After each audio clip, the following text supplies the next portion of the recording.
নমস্কাৰ মই মনোজ দৰাই এই বিশেষ অনুষ্ঠানলৈ আপোনালোকক স্বাগতম জনাইছো। এই কেইদিনত আমি প্ৰায় দেখি আছো যে গুৱাহাটীত প্ৰায় এঘণ্টামান বৰষুণ দিলেই গুৱাহাটীত সৃষ্টি হয় সাগৰ সদৃশ পৰিৱেশ।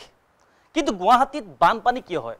সদায় শুনি থকা একেবোৰ কথাকে আমি কিন্তু ক'বলৈ অহা নাই আজি। গুৱাহাটী জলবন্দী হোৱা আঁৰৰ কাৰণ এনে কিছুমান তথ্য ছবি আৰু সত্য বাতৰি আমি লৈ আহিছোঁ যিবোৰে আপোনাৰ লগতে প্ৰশাসনকো আশ্বস্ত কৰি তুলিব। আপুনি সঁচাকৈয়ে উপলব্ধি কৰিব গুৱাহাটী নুবুৰিব কিয়। প্ৰায়ে দেখা যায়, আমি সাধাৰণতে দেখোঁ যে বানপানী হ'লে আমি ভৰলুখনকে দুখ দিওঁ, কিন্তু আচলতে সেয়া নহয়।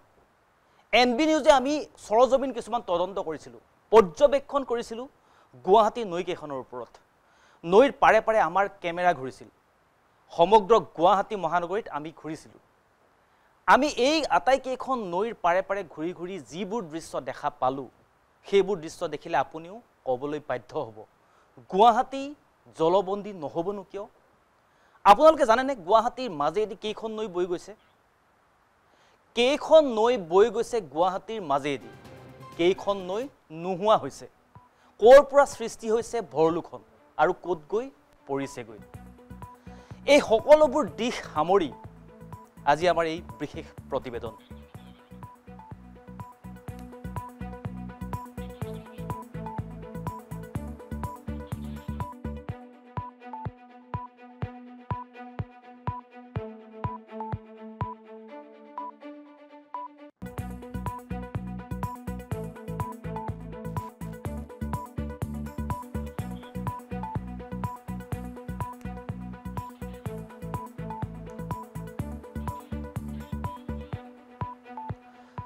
গুৱাহাটীৰ মহানগৰীৰ মাজেদি বৈ যোৱা মূলত নৈ হৈছে 5খন।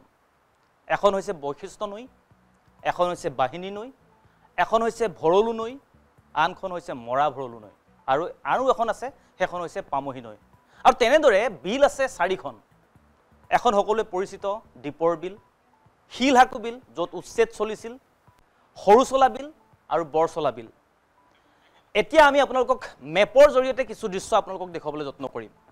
মই অকণমান আপোনালোকক মেপৰ জৰিয়তে কিছু দৃশ্য দেখুৱাবলৈ যত্ন কৰিম, আৰু সেই দৃশ্য যদি মই অকণমান পাওঁ নিশ্চয় মই অকণমান আপোনালোকক আভাসটো দিবলৈ চেষ্টা কৰিছোঁ। এইখন হৈছে গুৱাহাটীৰ যিখন মেপ, এই ভৌগোলিক মেপখন হৈছে এইখন। আৰু মই ক'ব বিচাৰিছোঁ যে বশিষ্ঠ যিখন নৈ কথা ক'লোঁ আমি, বশিষ্ঠ নৈখন সৃষ্টি হৈছে 3টা জলস্ৰোতৰ পৰা। সেই জলস্ৰোতকেইটা হৈছে সন্ধ্যা, ললিতা আৰু কান্তা।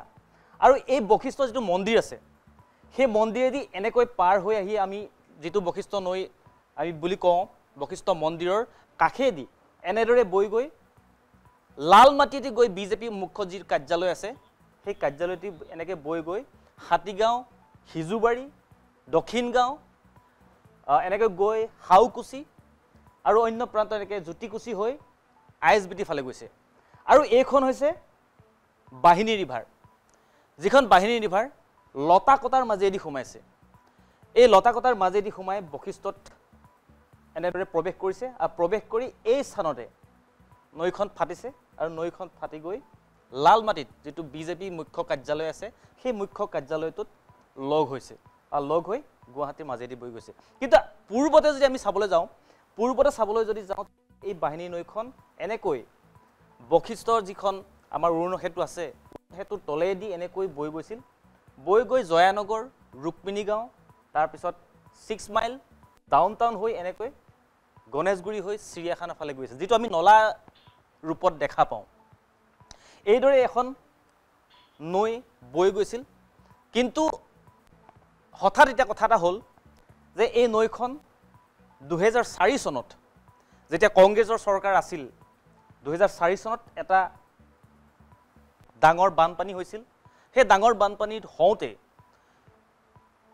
কংগ্ৰেছ চৰকাৰ আৰু তেওঁলোকৰ উচ্চপদস্থ যিসমূহ বিষয়া আছিল, সেই বিষয়াসকলে এটা সিদ্ধান্ত ল'লে যে এই বৈ অহা নৈখনেই সেই বানপানীৰ মূল কাৰণ বুলি ভাবিলে, যাৰ বাবে যিটো কালী মন্দিৰ আছে নতুন বজাৰৰ বশিষ্ঠ কালী মন্দিৰ, এইটো স্থান, এই কালী মন্দিৰতে সেই নৈখন বন্ধ কৰি দিলে, অৰ্থাৎ পুতি পেলালে। পুতি পেলোৱাৰ পাছত এই নৈখন এতিয়া অস্তিত্বহীন হৈ পৰিল এইদৰে এতিয়া নৈখন বৈ গৈছে যদিও আমি এতিয়া দেখা পাওঁ নলা সদৃশ এটা পৰিৱেশ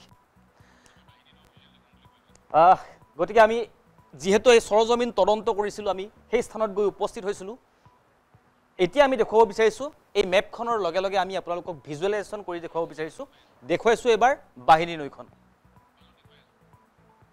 এইখনে হৈছে বাহিনী নৈখন যিখন বাহিনী নৈ মেঘালয়ৰ পৰা বৈ আহিছিল আৰু এতিয়াও বৈ আছে কিন্তু তাক মেঘালয়ৰ পৰা বৈ অহা নৈখনক গতিটো হলাই এতিয়া বশিষ্ঠৰ লগত সংযোগ কৰি দিয়া হ'ল বশিষ্ঠৰ লগত সংযোগ কৰি দিয়াৰ লগে লগে সেই বিজেপি যিটো কাৰ্যালয় আছে মুখ্য কাৰ্যালয় সেই মুখ্য কাৰ্যালয়টোৰ পৰা এতিয়া নাম হ'লগৈ বশিষ্ঠ বাহিনী নৈ আৰু তেনেদৰে এতিয়া বৈ আছে এখনে হৈছে সেই নৈখন যিখনত আমি গৈ উপস্থিত হৈছিলোঁ আৰু উপস্থিত হোৱাৰ পাছত এই দৃশ্য আপোনালোকে নিশ্চয় দেখিবলৈ পাইছে এনেদৰে এতিয়া বৈ গৈছে নৈখন কিন্তু নৈখন হঠাৎ কিয় পুতি পেলোৱা হ'ল সেইখিনি বিষয়ে আমি কৈ আছোঁ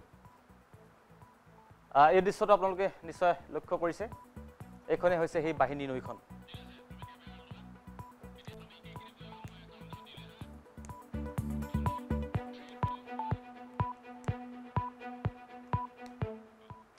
এইবাৰ আহিছোঁ বশিষ্ঠ নৈখনৰ অকণমান আদিমূলটো অকণমান আপোনালোকক বুজাব বিচাৰিছোঁ বশিষ্ঠ নৈখন সৃষ্টি হৈছে সন্ধ্যা ললিতা আৰু কান্তা নামৰ তিনিটা জলস্ৰোতৰ মাজেৰে আৰু তেনেদৰে বৈ আহি বশিষ্ঠ মন্দিৰৰ কাষত পৰিছে কাষৰ পৰা তেনেদৰে লালমাটি হৈ হাতীগাঁও হৈ দক্ষিণ গাঁও হৈ হাউকুচি হৈ আইএছবিটি দিশে গৈছে আৰু এইখনে হৈছে বশিষ্ঠ নৈ মই আপোনালোকক দৃশ্যটো অকণমান দেখুৱাবলৈ অনুৰোধ জনাইছোঁ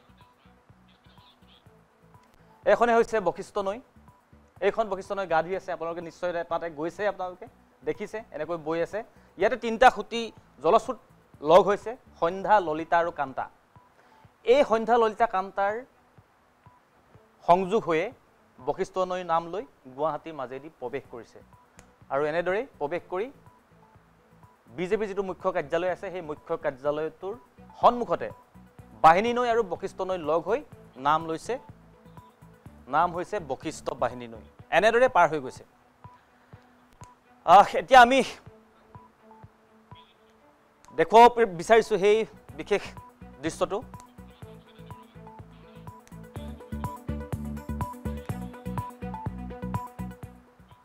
বশিষ্ঠ আৰু বাহিনী নৈ এই দুইখনে আমি পূৰ্বতে কৈছোঁ বাজপেয়ী যিটো ভৱন আছে সেই ভৱনটোৰ সন্মুখত লগ হৈছে আৰু লগ হৈ এনেদৰে বৈ গৈছে আমি কেনেকৈ গৈছিলোঁ এবাৰ দেখুৱাব বিচাৰিছোঁ ওচৰতে এইটো দেখিছে আপোনালোকে বশিষ্ঠ মন্দিৰৰ পৰা অহা যিটো নিজৰা সেই নিজৰাটো এইদৰে বৈ আহি গুৱাহাটীৰ বশিষ্ঠৰ এই মূল পথৰ ওচৰত এইদৰে অন্য এটা খুঁটি লগ লাগিছে দুটা লগ লাগি ইয়াৰ পৰা ভিতৰত গুৱাহাটীৰ ভিতৰত সোমাইছেগৈ আচৰিত কথাটো হ'ল এই দুইখন নৈ নিজে লগ হোৱা নহয় মই আগতেও কৈছোঁ লগ হোৱা নহয় এই দুখন নৈ লগ কৰোৱা হৈছে এই নৈ দুখনক 2004 চনত যিটো ডাঙৰ এটা বানপানী হৈছিল গুৱাহাটী 6 মাইলত হৈছিল ৰুক্মিণী গাঁৱত হৈছিল জয়ানগৰত হৈছিল সেই বানপানীটোৰ মূল কাৰণ প্ৰাকৃতিকভাৱে বৈ থকা অহৰহভাৱে বৈ থকা সেই নৈখন বুলি ভাবিলে সেই সময়ৰ কংগ্ৰেছ চৰকাৰে যাৰ বাবে নৈখন বন্ধ কৰি দিয়া হ'ল চৰকাৰে সিদ্ধান্ত ল'লে এই নৈখন বন্ধ কৰি দিলেই ইয়াৰ পৰা সম্পূৰ্ণৰূপে বানপানী মুক্ত হৈ যাব বশিষ্ঠৰ যিটো নতুন বজাৰৰ কালী মন্দিৰৰ কাষত থকা এখন সুইচ গেট বহুৱালে সেই সময়ৰ চৰকাৰে আৰু তাৰ পিছত পুতি পেলালে নৈখন পুতি পেলোৱাৰ পাছত অন্যফালে যেটো গতি কৰাই দিয়া হ'ল গতি কৰাৰ পাছতে নৈখনে অন্যফালে গতি কৰিবলৈ ল'লে আৰু সেই সুইচ গেটখনৰ বিশেষভাৱে এতিয়া কোনো ধৰণৰ কামেই নোহোৱা হৈ থাকিলে চাৰিওফালে এতিয়া কেৱল ক'বলৈ গ'লে বেদখল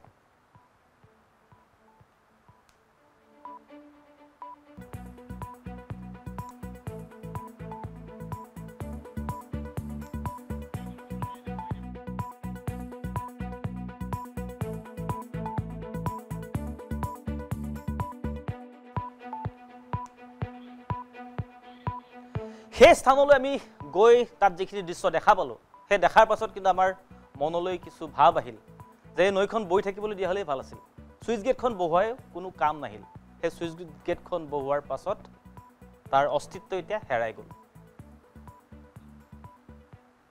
সেই সময়তে গুৱাহাটী ভিতৰলৈ পানী পঠিয়াবৰ বাবে এখন সুইচ গেট বহুৱা হৈছিল ইয়াতে কিন্তু আপোনাৰ জানি দুখ লাগিব এই স্থানত এতিয়া ছুইচ গেট দিবলৈ মাত্ৰ কেইডালমান লোহাৰ বাহিৰে ইয়াত একোৱেই নাই। সেই সময়তে গুৱাহাটী ভিতৰলৈ পানী পঠিয়াবৰ বাবে এখন ছুইচ গেট বহোৱা হৈছিল ইয়াতে। কিন্তু আপোনাৰ জানি এই স্থানত এতিয়া আপুনি দেখিব কেৱল বেদখল আৰু বেদখল। গাতে লাগি থকা এয়া হৈছে বাহিৰ নৈ, য'ত বন্ধ কৰি দিয়া হ'ল। আৰু বন্ধ কৰি দিয়াৰ পিছত এয়া দৃশ্য, এয়া হৈছে এখন ৱাল, যিখন নৈ পূৰ্বতে এই স্থানেৰে বৈ গৈছিলে গুৱাহাটীৰ চিটিলৈ। আৰু এতিয়া এই অৱস্থাটো দেখিলে আপোনাৰ দুখ লাগিব। ইয়াত এতিয়া ডাঙৰ ডাঙৰ অট্টালিকা বহি গ'ল। অৰ্থাৎ ইয়াত কি ধৰণে বেদখল হ'ল আপোনালোকে নিশ্চয় দেখিলেই অনুমান কৰিব পাৰিব।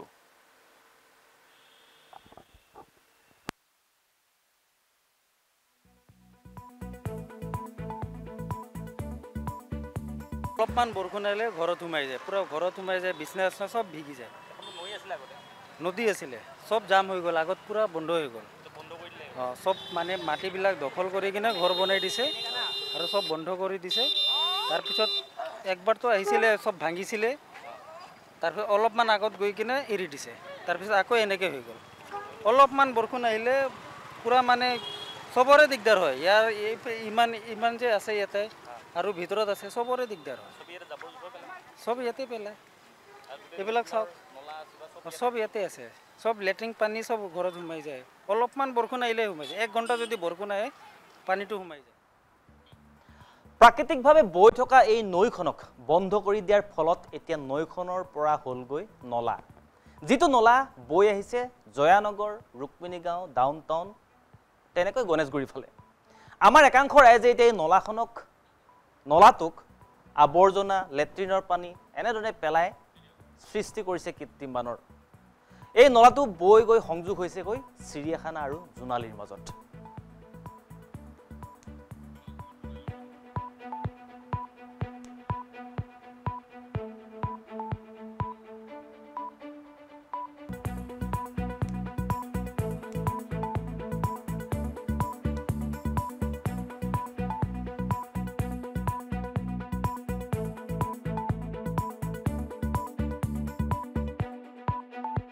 বাহিনী নৈখন আমি অনুসৰণ কৰি আহি উপস্থিত হ'লোহি চিৰিয়াখানাৰ সমীপত। আৰু চিৰিয়াখানাৰ সমীপতে মই দৰ্শকসকলক জনাই দিব বিচাৰিছোঁ, এই বাহিনী নৈখন শেষ হৈছে।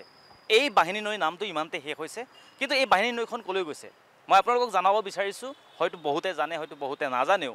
মই দৃশ্যটো প্ৰথমতে দেখুৱাই ল'ব বিচাৰিছোঁ। দেখিছে দুখন নদী লগ হৈছে, সিফালৰ পৰা যিখন নদী আহিছে সেইখনৰ নাম হৈছে বুন্দাজান আৰু এইখনৰ নাম হৈছে বাহিনী নৈ। আৰু এই বাহিনী নৈ আৰু বুন্দাজান লগ হৈয়ে আৰম্ভ হৈছে ভৰলু। বহুতে হয়তো নাজানে, বহুতে হয়তো ক'ৰ পৰা সৃষ্টি হৈছে এই ভৰলু নৈখন সেই বিষয়ে হয়তো নাজানে। সেইবাবে আমি এই সৰজমিন তদন্তটো কৰিলোঁ আপোনালোকৰ বাবে। জোনালী এই স্থানৰ পৰাই সৃষ্টি হৈছে আমাৰ চিৰপৰিচিত ভৰলু নৈখন। গতিকে ভৰলু নৈখন চাওক, এইখন নৈ এনেকৈ সৃষ্টি হৈছে জোনালীৰ পৰা। আপোনালোকে মনত ৰাখিব, জোনালীৰ পৰাহে ভৰলুৰ নাম লৈছে, তাৰ পূৰ্বৰে কিন্তু বাহিনী নৈহে আছিল।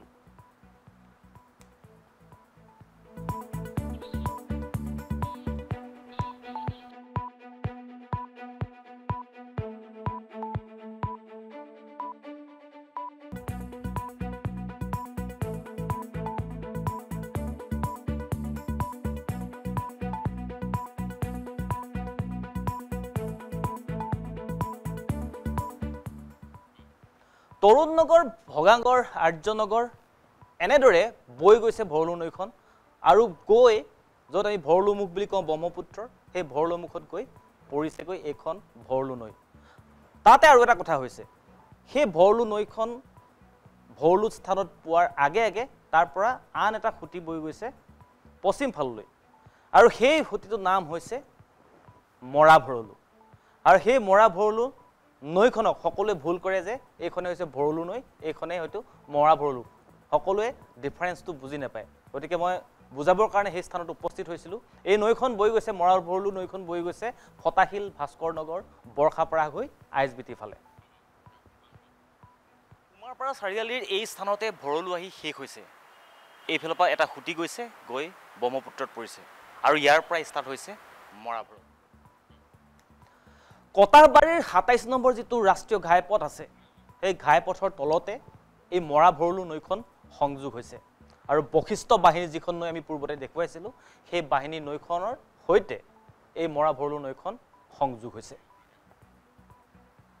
বশিষ্ঠ নৈ ভৰলু নৈ মৰা ভৰলু নৈ আৰু বাহিনী নৈ এই চাৰিখন নৈ লগ হৈ ক'ৰ পৰা ক'লৈ গৈছে হয়তো আমি বহুতে জানো হয়তো আমি বহুতে নাজানো মই এটা স্থানত উপস্থিত আছোঁ এয়া হৈছে কটাহবাৰী অঞ্চল আৰু কটাহবাৰীৰ এই যিটো স্থান হৈছে এয়া হৈছে ISBTৰ সন্মুখৰ ৰাষ্ট্ৰীয় ঘাইপথৰ তলৰ এই স্থানত মিলিত হৈছে মৰা ভৰলু নৈ আৰু এনেকৈ বৈ গৈ নৈখন পাইছেগৈ পামহিৰ ফালে আৰু তাতে নাম লৈছে পামহি আৰু এনেদৰে পামহি নৈ বৈ গৈছে দ্বীপৰ বিললৈ তাৰ মানে আটাইকেইখন নৈৰ লেতেৰা আৱৰ্জনা দূষিত পানী পৰিছেগৈ দ্বীপৰ বিলত তদুপৰি বৰাগাঁৱৰ আৱৰ্জনাৰ দমৰ পানীও যায় হেনো দ্বীপৰ বিললৈ যাৰ বাবে এতিয়া লাহে লাহে দ্বীপৰ বিলখনো লেতেৰা হ'বলৈ ধৰিছে তাৰ উপৰি দ্বীপৰ বিলত থকা মাছ কাছ যিবোৰ জৈৱ বৈচিত্ৰ্যৰে আমি দেখোঁ ভৰি থাকে লাহে লাহে কমিবলৈ আৰম্ভ কৰিছে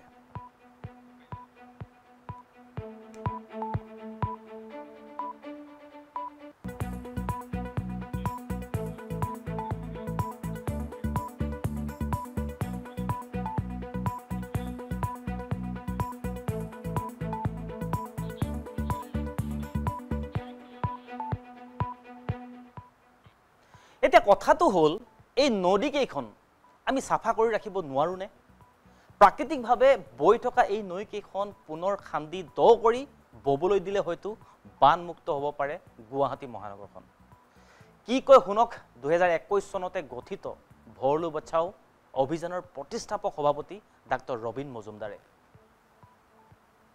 এই বানপানীৰ কাৰণ লোকেল পানী নহয় এই পানীখিনি হৈছে মেঘালয়ৰ পৰা অহা যোৰাবাট আৰু কইনাধৰাদি যিখিনি পানী আহে সেই পানীখিনি এখন বন্ধ কৰাৰ পিছতো বানপানী হৈ আছে তেতিয়া জানিবই লাগে যে বাহিনীৰ জগৰীয়া নহয় আৰু বাহিনী পানী হ'ব কেনেকৈ বাহিনীৰ যিখিনি বন্ধ কৰিছে তাৰ ওচৰত 2007 চনৰ যিটো আমাৰ তথ্য পাইছোঁ আমি সেইটোৰ মতে তাত পানীৰ মানে ঘনত্ব হৈছে কিমান মাত্ৰ 3.5 ঘনমিটাৰ ভাবকচোন 3.5 ঘনমিটাৰ পানীয়ে কেনেকৈ বানপানীৰ সৃষ্টি কৰিব পাৰে গতিকে আমি কৈছোঁ যে এইখন খুলি দিয়া খুলি পেলাই নদীখনক আগৰ নিচিনাকৈ ববলৈ দিয়া দখল কৰিছে কিছুমানে ৱাল কৰিছে আৰু গতিকে সেইখন তোমালোকে এতিয়া পলস চলস উঠাই চাফা কৰা বহল কৰা আৰু যিবিলাক বেদখল উচ্ছেদ কৰি পেলাই বহল কৰিলে যিমানে পানী নাহক সেই পানীয়ে কেতিয়াও বানপানী কৰিব নোৱাৰে ছিংগল ইউজ প্লাষ্টিক বা যিকোনো আৱৰ্জনা ৰাস্তাই ঘাটে পৰি থাকিব নোৱাৰে নলা নৰ্দমাত পৰিব নোৱাৰে ভৰলু বাহিনী মৰা ভৰলু যাতে মানুহে পেলাব নোৱাৰে পামহি নদীত যেতিয়া দ্বীপৰ বিলত পৰে তাত এটা ETP স্থাপন কৰাৰ আমি কথাটো কৈছোঁ এফ্লুৱেণ্ট ট্ৰিটমেণ্ট প্লেন তাত এটা স্থাপন কৰক সেই লেতেৰা পানীখিনি পৰিশোধন কৰি বা শোধন কৰি পেলাই চাফা পানীখিনি দ্বীপৰ বিলত দিয়ক তেতিয়া কিছু সমস্যাৰ সমাধান কেৱল বানপানী ৰোধৰ বাবেই আমি সংৰক্ষণ কৰিব লাগেনে এই নৈকেইখন ইয়াৰ আঁৰত অন্য কাৰণ আছে যিবোৰ আমাৰ জৈৱ বৈচিত্ৰ্যকো সলনি কৰি পেলাইছে 4টা কাৰণত আমি কিয় পুনৰুদ্ধাৰ কৰি গৈছোঁ 1 নম্বৰ কাৰণ ভৰলু বাহিনী মৰা ভৰলুৰ এই যিটো মানে নদী শৃংখলা সেইটোৱে গুৱাহাটীৰ জলবায়ু বা পৰিৱৰ্তনটো বজাই ৰখাত বহুত অৰিহণা যোগাই আছে সেইখিনি এটা কৰিব পৰা নাই গতিকে সেইটো আমি ঘূৰাই আনিবৰ কাৰণে লাগে 2 নম্বৰ হৈছে গুৱাহাটীৰ জলস্তৰ গ্ৰাউণ্ড ৱাটাৰ যিটো বুলি কয় সেইটো প্ৰদূষিত হৈছে এই ভৰলু বাহিনীৰ দূষিত পানী নিগৰি গৈ পেলাই এই পানীখিনি প্ৰদূষিত হোৱাৰ কাৰণে আমাৰ জনস্বাস্থ্যৰ প্ৰতি এটা ভাবুকি আহিছে গতিকে ভাবুকি প্ৰতিহত কৰিবলৈ আমি এই নদীকেইখন পুনৰুদ্ধাৰ কৰিব লাগিব আৰু তাৰ পানী প্ৰদূষণ মুক্ত কৰিব লাগিব 3 নম্বৰ হৈছে বানপানী কৃত্ৰিম বানপানীৰ কথাটো জানাই আমি গতিকে কৃত্ৰিম বানপানী ৰোধ কৰিবলৈ হ'লে ভৰলু বাহিনীক বেদখল উচ্ছেদ কৰি বহল কৰক দ কৰক যাতে বাৰিষা পানীখিনি ধৰি ৰাখিব পাৰে আৰু নলা নৰ্দমাবিলাক একদম চাফা কৰি ৰাখক আৰু ছিংগল ইউজ প্লাষ্টিক চৰকাৰে নিষিদ্ধ কৰক আৰু 4 নম্বৰ হৈছে আমি অলপ আগতে যেটো কলালো দ্বীপৰ বিলৰ যদি পানীক বচাব লাগে প্ৰদূষণ মুক্ত কৰিব লাগে দ্বীপৰ বিল যদি ৰক্ষা কৰিব লাগে তেতিয়া হলে আমি বাহিনী ভৰলুক আমি পুনৰুদ্ধাৰ কৰি তাৰ সেই আগৰ স্বাস্থ্য ঘূৰাই আনিব লাগিব এতিয়া আপুনি নিজেই ভাবক আসলে কিমান কি আমি আৱৰ্জনাৰ সৃষ্টি কৰি আছো কিমান কি আমি লেতেৰা কৰি আছো এই গুৱাহাটী মহানগৰখনক এই নৈকেইখন চাফা কৰিব পাৰিলেহে কিন্তু আমি ভৱিষ্যত প্ৰজন্মক আমি এখন সুন্দৰ আৰু সুকীয়া এখন গুৱাহাটী দি থৈ যাব পাৰিম এই প্ৰতিবেদন চোৱাৰ পিছত নিশ্চয় আপোনালোকৰ মনলৈ নিশ্চয় কিছু কথা বা ধাৰণা নিশ্চয় আহিব কিয় আমি গুৱাহাটীখনক সজাই তুলিব লাগে সুন্দৰকৈ, কিয় আমি নিকা কৰি ৰাখিব লাগে গুৱাহাটীখনক, যাৰ বাবে আমি দিনক দিনে মৃত্যুৰ মুখলৈ গৈ আছোঁ নেকি, বা আমাৰ বেমাৰ আজাৰবিলাক আমি চপাই আছোঁ নেকি। এনেকুৱা ধৰণৰ আমি গঠনমূলক আৰু বাতৰি কৰি যাম আপোনালোকৰ সহযোগ পালে। গতিকে আমি এই অনুষ্ঠানৰ পৰা মই মনোজ দুৱৰাই এইখিনিতে বিদায় ল'ব খুজিছোঁ। অনাগত দিনতো আমি এনেকুৱা ধৰণৰ বাতৰি আপোনালোকক দি যাবলৈ চেষ্টা কৰিম। গতিকে এই অনুষ্ঠানৰ পৰা মই মনোজ দুৱৰাই আজি ইমানতে বিদায় লৈছোঁ। ধন্যবাদ।